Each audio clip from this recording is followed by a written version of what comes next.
Really excited for our next couple of guests who are experts in user-generated content, and they're going to talk about how they have and how they recommend you guys employ that in your marketing strategy. So without further ado, we have Jason John from 1-800-Flowers, Chief Marketing Officer, and we have Joe Yakuel from a company that I think you guys all know very well called Breakfast.io. I added some vowels there, but it's BRKST.io. So please welcome to the stage our panelists. Thank you.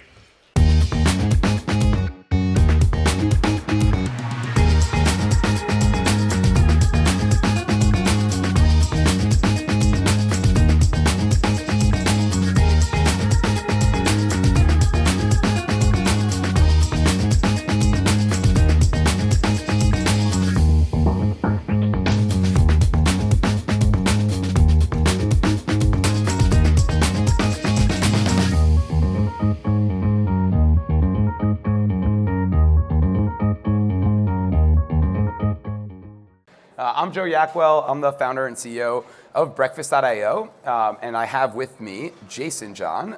Breakfast.io is a UGC platform, so we're here to talk about UGC today and how you can really use it to power paid media and get more out of your paid social channels, and also other use cases for it as well.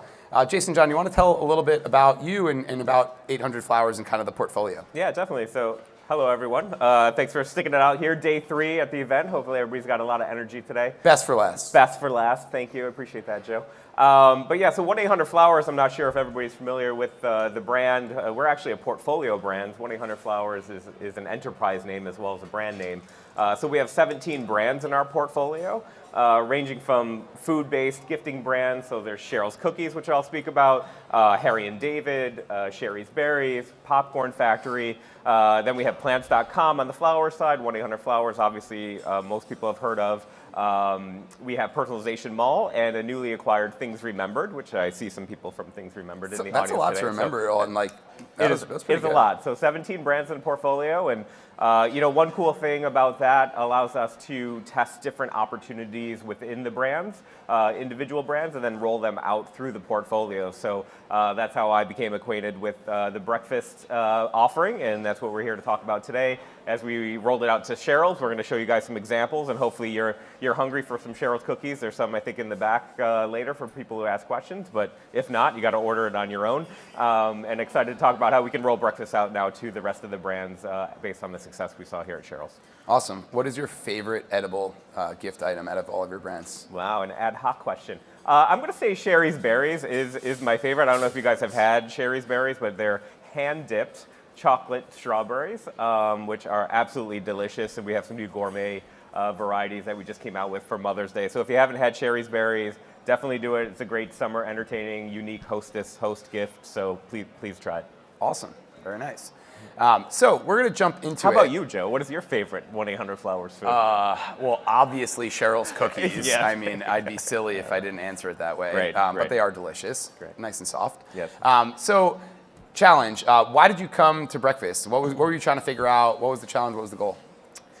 Yeah, so it's it's hard to break through. So again, across our portfolio of different brands, we have unique challenges by brand, but breaking through the consumer, driving new customer growth, that continues to be a challenge that we face across all of our brands. Cheryl's in particular is an amazing product, and it's another product that when I joined the company and started trying it for the first time, I was like, oh, this is absolutely amazing. We have to get more people to try it, and they're going to love it. So, for us, trying to break through that clutter and be more organic on platforms that have a lot of growth like TikTok, how do we start to get more creative? Because creative is the new targeting. How do we get more creative at a volume that we can actually start to break through, start to do tests, start to understand what's working and not working without spending a lot of money? And I think that's basically the challenge that we had with Cheryl's, and that's why we connected with you.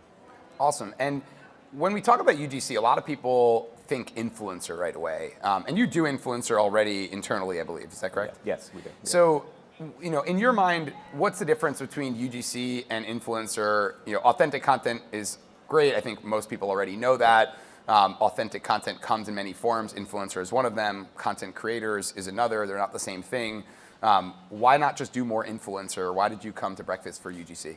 Yeah, that's a great question. So again, volume is very important, especially when you're not sure what's going to resonate anywhere. So across marketing fundamentals, you need more things in market to understand what's going to work and not work, and then build off the things that do work and jettison the things that don't. So from an influencer standpoint, over the past 5 years, I think you guys have seen too, the cost of doing influencer work continues to go up. Yet the quality is not going up. In fact, in many occasions, we find that the quality sometimes erodes. So you have to spend a lot of internal time on that. So now it's costing more money. You're spending more internal time. A lot of times the output isn't exactly what you want it to be. So now that's a wasted time investment, again, for an inflating cost. So for us, moving towards more UGC, trying to get more volume at more cost efficiency. So as we try to scale our businesses and our growth, it becomes a more important tactic for us versus just doing the influencer stuff. So we still will do influencers, but I think there's a time and place for everything, and then trying to figure out whether from a micro influencer up through macro influencers, how do we start to sort of augment the overall strategy with UGC and how it builds into a bigger plan for social growth. Yeah, and that's exactly what we see across our clients as well. I would actually say like most of our clients are doing influencer already when they come to us. We like to think about it through the lens of volume, variety, and authenticity, and having a really good hook in the first couple seconds, right? If you can do all four of those things super well, then you're gonna get a lot more scale and a lot more performance out of it. And you're just paying a premium for that in influencer because these people have an audience. Our content creators, by the way, they're not influencers, right? They're creators, they don't have an audience, they don't have a following. They're giving you the content for you as the brand to then promote or put in your email or on your site or in your organic. But it's really the content that gets delivered with Breakfast. And because of that, you're paying much less for it, which allows you to afford much more volume and variety. So that's kind of how we think about it. If you can get that cost effectiveness, then you can get the volume and variety and really find scale. We typically find, believe it or not, about 2% of ads become what we call a winning ad. A winning ad we define as an ad that ends up being a top 3 spender in your ad account. So if you only have 10 new ads a month, right, you're not finding winners anytime soon, right? You want to have 50 or 100 new ads a month, right, so that you're going to find a winner every month or two. And finding those winners is really, really powerful in terms of driving performance. Yeah, and I think another good way to kind of look at it, and we kind of do this pro and con on 2 different buckets. One is, how important is the actual reach of the audience, of the influence you're trying to get to, or is the more important part the creative output that you're looking to get that you're going to amplify through paid media or other organic channels that you own? So I think that's really a way to differentiate your strategy between the two. And many times it is going to be a complement, but you should not have one without the other. And one of the things that comes up a lot with UGC is like, brand sensitivity, right? Brand guidelines. And I think that's where a lot of brands get in their own way. They know they want UGC. They know UGC is important. They understand the upside of it. But then they're like, okay, we get it. Well, this isn't on brand, right? And it's not supposed to be branded content. It's supposed to be authentic content. How do you manage that internally? How should other brands think about it so that they don't end up being the blocker of their own success? Yeah, and it is a lot of work. I mean, so first you definitely have to have clarity on your brand guidelines and what you want the output to be. So writing the brief is still extremely important, and then writing a brief in a language that the influencers or other external creators that you're working with understand the brief and understand those guidelines. And then still many times you're going to end up maybe with output that is not exactly ideal, and you have to have iterative rounds. But I think one of the benefits working with Breakfast has been such a good partnership. They helped us write the brief, they helped get on the same page, make sure it's translated properly to the creative. So we didn't really have a lot of issues as far as going back and getting rid of a lot of the creative that came our way. Again, we're still going to have approval rights. We still need to stay within our brand guidelines, but it's how much secondary work or third round work are you able to avoid by being clear up front and then working with partners that are able to also deliver that message up front, so you have less of that to do. Yeah, and one of the things that we do to help make that easier is we start with those brand guidelines that Jason's mentioning, and then we try to tweak those and turn them into something a little bit different that we call creator guidelines, right? So what in the brand guidelines need to stick? What in the brand guidelines are actually for branded content, but not for creator content? And then we remove those. And then in that brief that Jason's talking about is where we can really start to put in the do's and don'ts, right? We want to make sure you do this. We want to make sure you don't do that. But we're not scripting, right? We're kind of letting them do something that is really in line with them. When we put out one brief, we might have 5, 10, 20 creators on it. Each creator is going to produce something very different, and that's how we get that variety. So let's just talk a little bit about the recap of the Mother's Day campaign. We ended up with 80 assets, so we did 40 unique videos, each video in 2 different sizes. We used 8 different creators. This was really around TikTok, right? Really being on trend. Obviously, in a gifting opportunity for Mother's Day, we wanted to make sure we were honing in on a particular demo, in this case being 35 plus females, and that's really how we were able to make this targeted. Anything that you want to add around kind of how we were able to tackle this challenge? Yeah, and I think you touched on a very important topic, and I normally don't compliment you, so take that. Today's as it is. okay. Today's fine. But there is a balance that you need to achieve between being too specific and then allowing creators to create.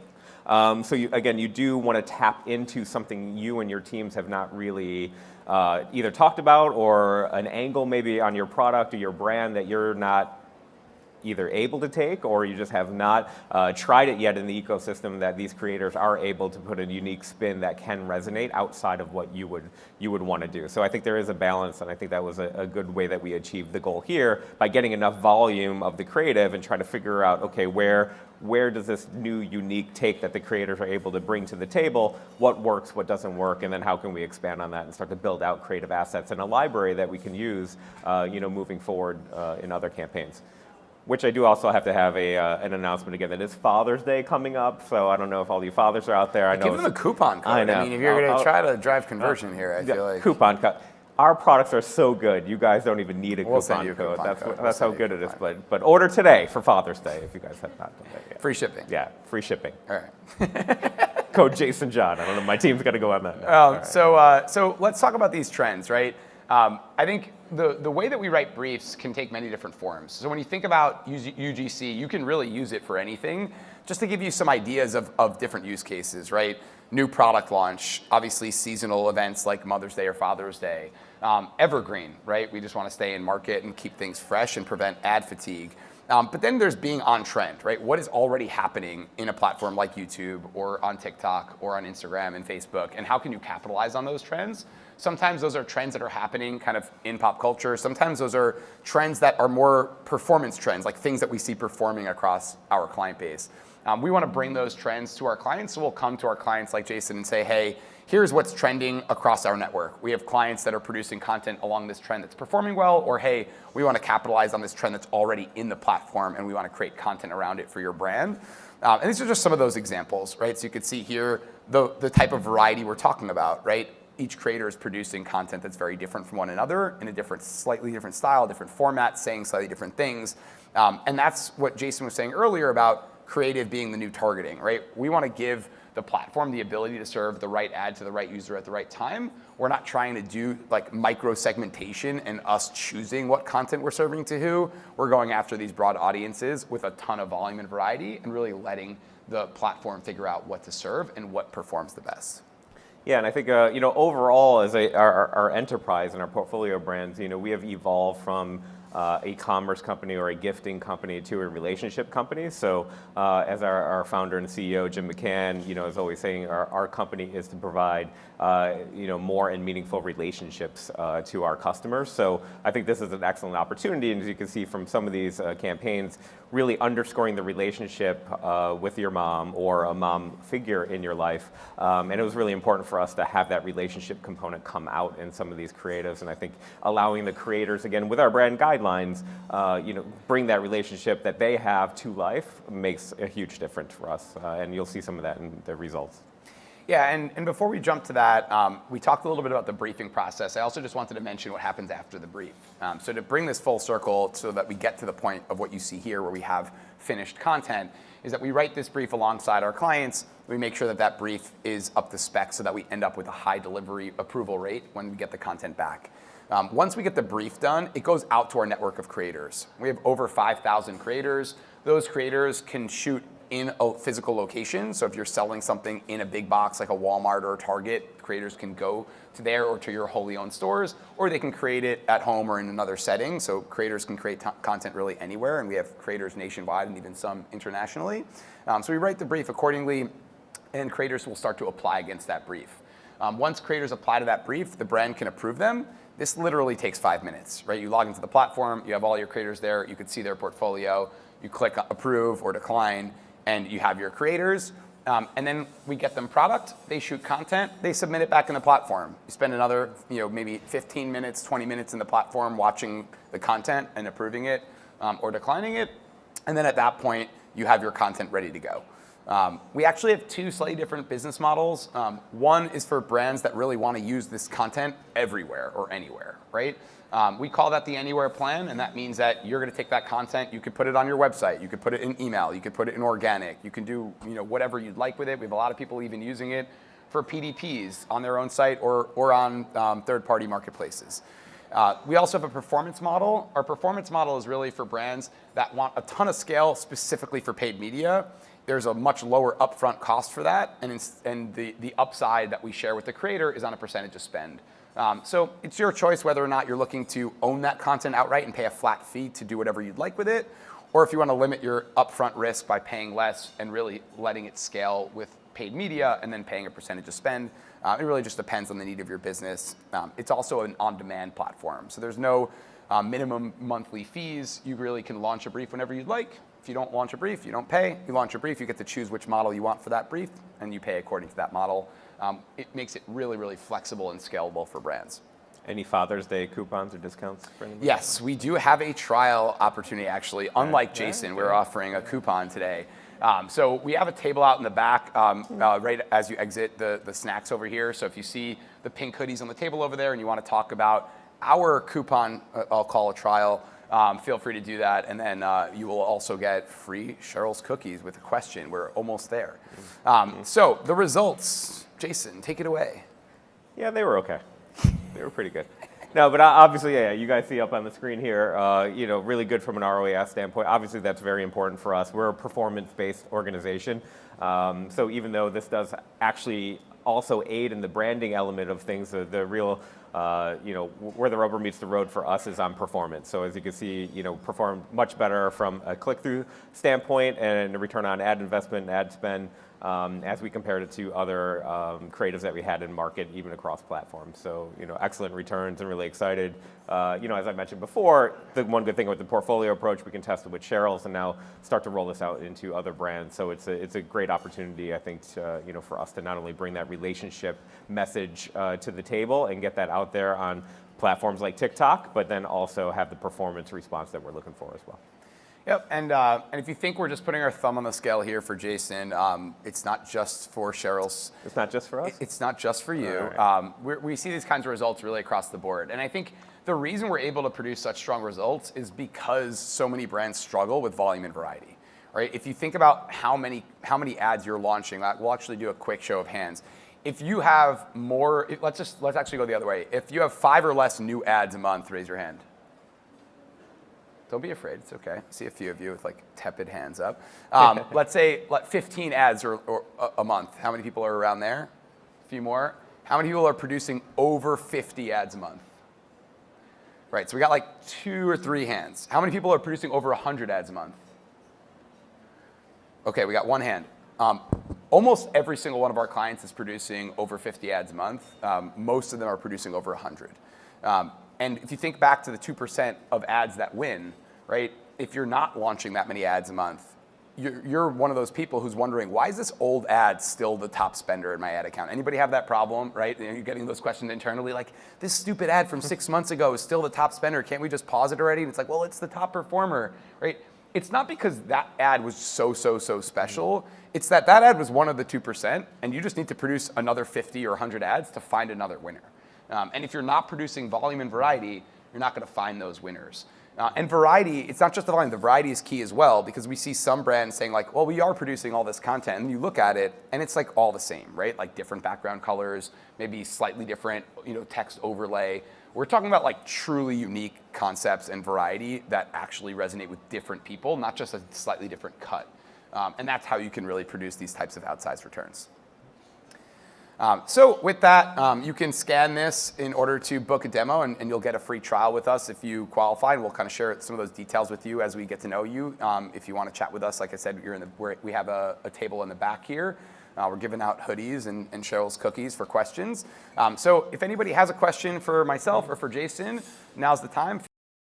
How do you make already the messed this decision up. of creative scale across different platforms? Yeah. So, for instance, Instagram versus TikTok. How do you decide which platform that you're going to scale? Yeah, and we all want everything, right? We want maximum scale everywhere, and I'm with you on that.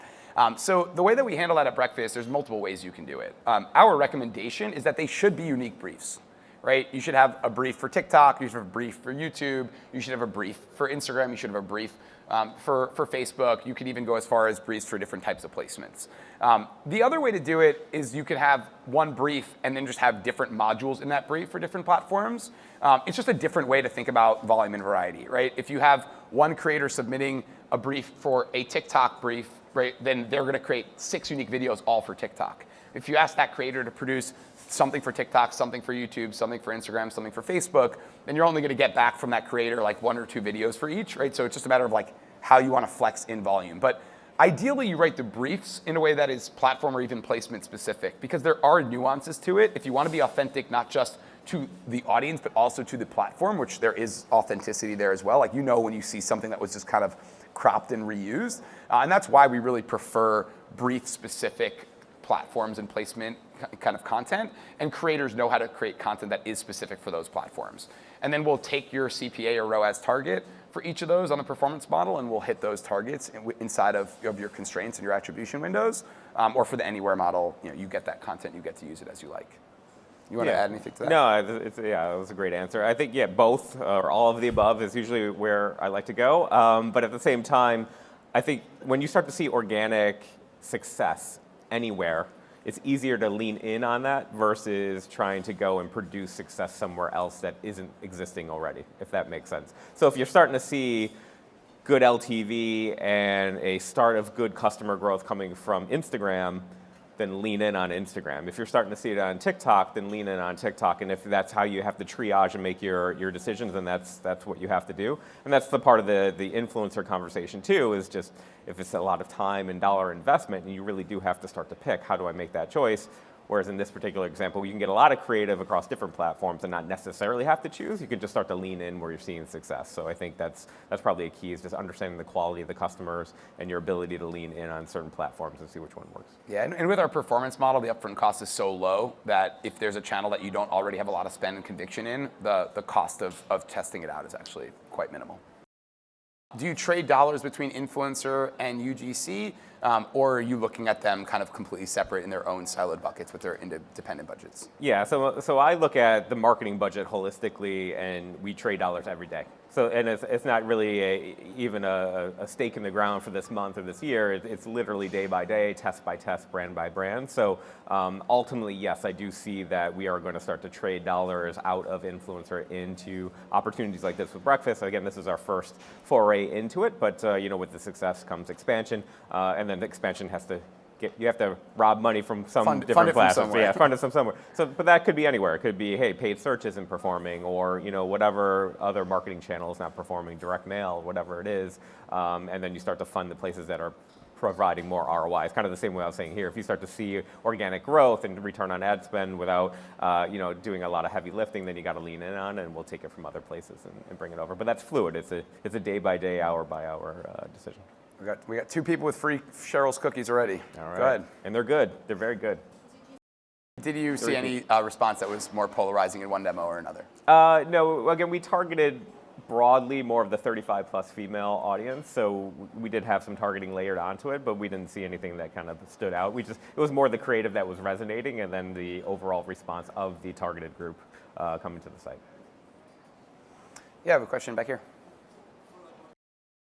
So the question is, why did we target 35 plus instead of the shoppers for mothers? It wasn't mothers, it was just female 35 plus, but I don't know, that was your decision on the brand side to target that way. Do you want to speak to that? Yeah, I mean, so 35 plus people do have mothers, as well as they have mother figures in their life, and they're still a very much a core shopper for us during those holiday time periods. Any reason not to go younger? Is it just like household income kind of stuff? Yeah, I mean, I think again, when I talk about how do you lean in on certain organic areas, you know, that demographic just organically is performing better. So when we start to test things, we want to see how we can grow that demographic versus, hey, a next phase test, you know, could be how do you go to a much younger audience, but again, there's challenges with that, and maybe Cheryl's Cookies a little bit higher on the cost standpoint that might not appeal to a 23-year-old who might go to Insomnia or somewhere local to pick up cookies. So, you know, breaking into a new demographic is a different challenge we just weren't prepared to tackle with this. Not saying we won't, but just for this first campaign, just to try to see how it resonates with our other targeting and our other campaigns in Where it's market. already working. Do we see a lot of overlap between affiliate and these channels? We're really good at this. I would say, you know, it's really interesting. You know, I think on the affiliate side, most dollars in affiliate end up going to things that are lowest in the funnel. Things like coupon sites like Retail Me Not, or cashback sites like Ebates. Most brands, if you look at how much they're spending in their affiliate programs, very, very little of it is actually going to these like true upper funnel. We find that breakfast is actually an amazing way to tap upper funnel, so I wouldn't necessarily compare it too much to where you're spending most of your dollars in affiliate. If you are one of those brands that's spending a lot in upper funnel affiliate, more with like, you know, blogs and influencer types, then breakfast will be great for you. But I would compare breakfast more so to what you're already doing in social for upper funnel audiences, especially in prospecting. I mean, it works for retargeting too, but obviously DPA campaigns perform incredibly well, and you should continue to run those alongside it. But this is really great to push upper funnel in a way that still drives conversion and is very performance driven. Yeah, no, that's great. And then also I do feel like we had more control over the output of this particular creative. Sometimes, you know, obviously with the affiliate world, that ecosystem is an interesting one to work with, and sometimes you can lose control pretty quickly of what messages are out there. So I found this had a little bit more of a brand safety control mechanism that that appeals to me. Is there a minimum amount of ad spend or time to have the top performers surface through these campaigns? Yeah, so obviously, like with anything, the amount you're going to invest in creative has to be commensurate to what you're spending in channel. I would say, you know, for brands to really take advantage of breakfast, you have to also be able to take advantage of volume. So if you come to breakfast and you only want 2 creators, right, like, and then you're expecting this big lift, like I'll tell you right now, like think about the 2% rule we were talking about earlier. Like you launch 2 creators, don't expect a win. If you get a win, that's lucky, but like you need 50 to 100 ads to make sure that you have a high chance of getting that winner. And then because of that, we like to look at brands that are spending, I would say like over 100,000 a month on paid social, to really be able to then make sense to afford enough to spend in breakfast to get the volume to then juice that performance back through paid media. So that's kind of like the point where I think it starts to make like a lot of sense. And we have some brands that are smaller, but the majority of our brands are 100K a month or more on paid social. And I didn't eat breakfast, and every time I hear that, I get a little hungrier. That's good. So We're going to feed you after this. Don't worry. We're almost there. You have Bloody Mary Cheryl's too. Cookies for breakfast. Good. So the question was, is breakfast good for high consideration? It's great for high consideration. We've done mattress with Casper on breakfast. We've done jewelry, right? That's, you know, thousands and thousands of dollars on breakfast. Going back to what I was saying earlier, breakfast is great for upper funnel. You know, you were mentioning before how breakfast is great for that kind of relationship building and brand building around what you care about, which is with the relationships you have with people in your life. I actually think authentic content does better at upper funnel, regardless of how high consideration is, than non-authentic content, because consumers are smart, right? You know when you see something if it was an ad. Now, obviously, this content is running from your handle, right? So it's not like we're tricking people into thinking that this isn't an ad. But there's a difference between seeing something that's super professional and dialed in a studio. Like, this is super true on beauty, right? We do really, really well with beauty. When you see like a perfect looking model with makeup on, right? You're not like, oh yeah, that's how I look when I wake up in the morning, right? Like definitely not how I look in the morning, right? So in the end of the day, like you want to make sure that it's authentic to the customer, and that's why it actually cuts through the noise, like Jason was saying, in a way that's even better than studio content. I would say even for luxury brands, I think luxury is one of those areas where people are like so scared about how their brand looks in market There you see certain brands, like look at what Laura Piana's doing with TikTok, right? Like, they have an influencer ambassador on TikTok, and they're doing a ton of revenue through that. And they're not scared to like be playful with their audience. And there aren't many brands that are more luxurious than Laura Piana, and they're doing it, right? So I think it doesn't matter if you're luxury, high-end, expensive, high consideration, like authentic content breaks through the noise in a way that studio content just never can. We're out of time here. I just want to thank Jason. So let's give a round of applause for Jason for being on stage. It's very, very hard for him, so we got to thank him. Yeah. And thank you, Commerce. Thanks for having us. Appreciate it. If you guys have any questions you want to talk to after or LinkedIn with me, we can definitely talk some more about. And we'll hang up the table in the back right if you want to come say hi. Thanks, guys.